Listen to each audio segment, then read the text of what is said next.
Hi friends, welcome storms kitchen. இது என்னடா இது கொஞ்சோண்டு பழத்தை வச்சு காமிக்கிறாங்கன்னு நினைக்காதீங்க. இது எல்லாமே மரத்தில் வந்தது, எங்கள் மரத்துலேயே காய்ச்சிருந்து. அதனால அழகாக இருக்குது.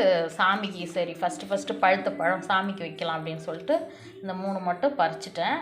இதெல்லாம் கொஞ்சம் காயாக இருக்குது லைட்டாக. இந்த கிளியெல்லாம் கொத்தி வச்சுருக்கு பாருங்கள். இதுங்க நிறைய வேஸ்ட் பண்ணுது. அதனால சரி இது 3 மட்டும் ஃபஸ்ட்டு சாமிக்கு வச்சு படைச்சிடலான்னு பறிச்சிட்டு வந்தேன். நல்லாயிருக்கு பாருங்கள், செம்மையாக அழகாக சூப்பராக இருக்கும். இன்னும் நிறைய பழுக்கும். நிறைய பறிச்சிட்டு வந்து இன்னொரு நாளைக்கு நான் வீடியோவில் சொல்கிறேன். இப்போ வந்து இதுதான் ஃபஸ்ட்டு பழம், அதனால் நான் வீடியோ போடலாம் அப்படின்ட்டு போட்டேன். பாருங்கள், சாமிக்கு நாளைக்கு வைக்க போகிறேன். இதுதான் இது. அப்படியே 2 பழமும் பழுத்துருந்துச்சு மரத்தில்.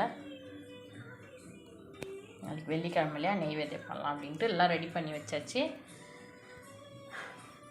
வீடியோ பிடிச்சிருந்தா லைக் பண்ணுங்கள், ஷேர் பண்ணுங்கள், கமெண்ட் பண்ணுங்கள்.